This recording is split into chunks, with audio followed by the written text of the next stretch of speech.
The two-income trap, why 2 is less than 1. Let's talk about a couple that looks like they're winning the game of life. Meet Leo and Maya. Leo is a senior data analyst pulling in $82,000. Maya is a creative director making $95,000. Total household haul, a cool $177,000.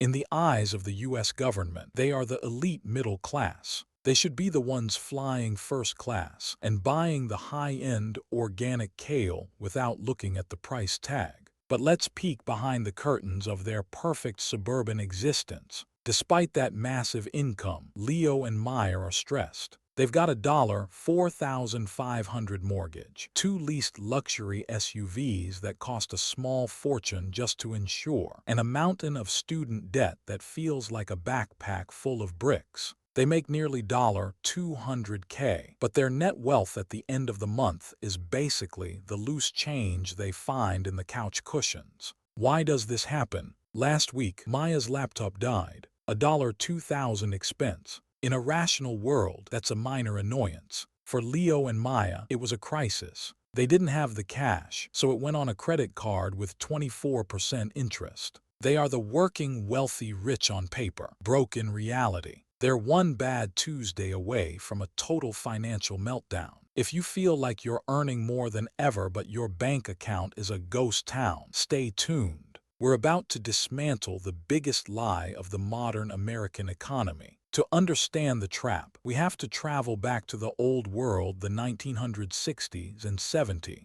Back then, the economic engine of the American family ran on a single cylinder. If a father worked at a local factory or a mid-level office, his one check could cover a 3-bedroom house, a station wagon, and college for 3 kids while the mother managed the domestic front. Now, I'm not here for the trad wife nostalgia. I'm here for the math. That stay-at-home parent wasn't just not working. They were a massive, hidden financial shock absorber. Think of it like a backup generator for a hospital. If the primary breadwinner got the flu, lost their job, or the company moved to another state, the family had a secondary, untapped asset. The other parent could enter the workforce. This gave families something we've completely lost today: resilience. They had a low fixed-cost lifestyle. If life hit them hard, they could scale up. But then the 80s and 90s happened. Dual incomes became the norm. While this was a massive win for social progress, it was a silent disaster for the family budget.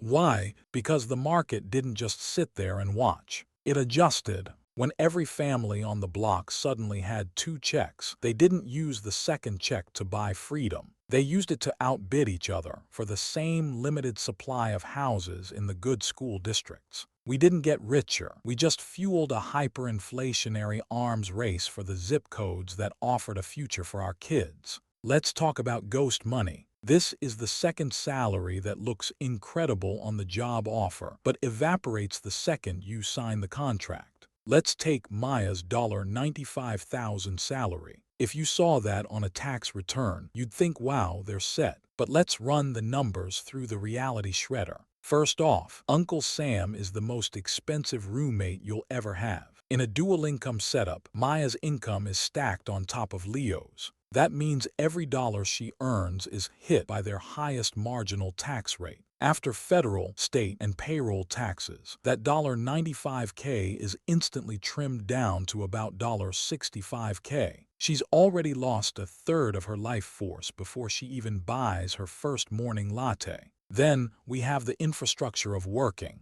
To have 2 people in the office, you need 2 cars. That's another car payment, more insurance, more maintenance, and a lot more gas. Then comes childcare, the single biggest drain in the American budget. In a major city, daycare for 2 kids can easily hit $35,000 a year. Maya's $95K is now effectively $20K. And we haven't even talked about the exhaustion tax.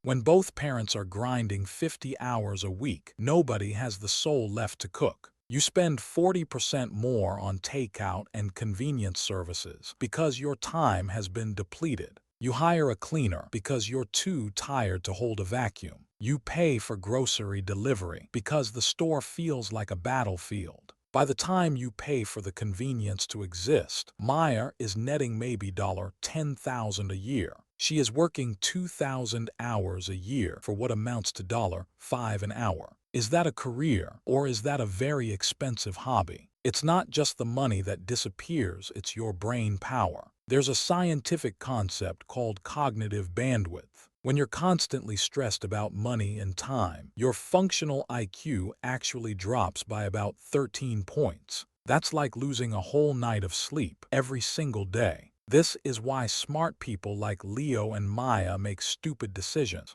They sign up for a car loan they can't afford because they're too tired to shop around. They miss the deadline to refinance their mortgage. They buy the premium version of everything because they don't have the mental energy to compare prices. The two-income trap doesn't just empty your wallet. It keeps you in a state of low-level panic that prevents you from ever finding the exit. And then there's the zip code arm race. You aren't just buying a house, you're buying a seat at the table for your kids. Because American schools are funded by property taxes, the good education is locked behind an $800K mortgage. Families are forced to use both incomes just to get their kids into a neighborhood that isn't falling apart. It's an arms race where the only winner is the bank collecting the interest on your 30-year sentence. So, how do you walk out of the trap? It's not about manifesting or hustling harder. It's about tactical retreat. You need to build what I call a one-income fortress.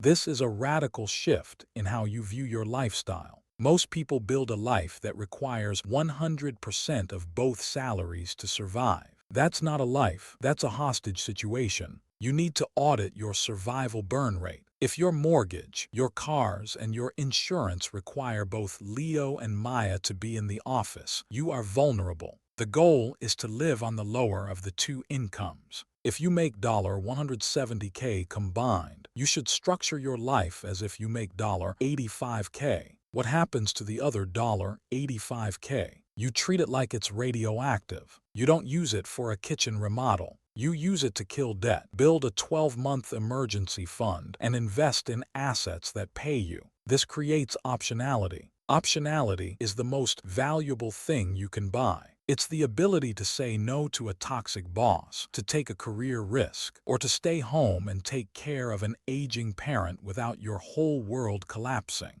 It's a social sacrifice. It means being the weird friend who still drives a Toyota while everyone else is in a Tesla. It means saying no to the $200 group dinners. But while your neighbors are one layoff away from losing their home, you will be unshakable. You aren't just saving money, you are buying your time back from the system. True wealth isn't the car you drive or the zip code you live in. It's the gap between your ego and your income. Two incomes can be the greatest ladder to wealth ever invented if you use the second one as a tool. But if you use it as a crutch, you're just one bad Tuesday away from the floor. Stop bidding away your freedom. Build your margin. Keep your backup plan in reserve. Remember, the goal isn't to look rich, it's to be free. If you're ready to stop being a high-earning poor person, join the herd. This is History of Value. Hit that subscribe button and let's start playing a different game. What is the one fixed cost in your life that you feel is holding you hostage? Is it the car payment, the mortgage, the student loans? Tell me your story in the comments. I'm reading every single one. See you in the next one.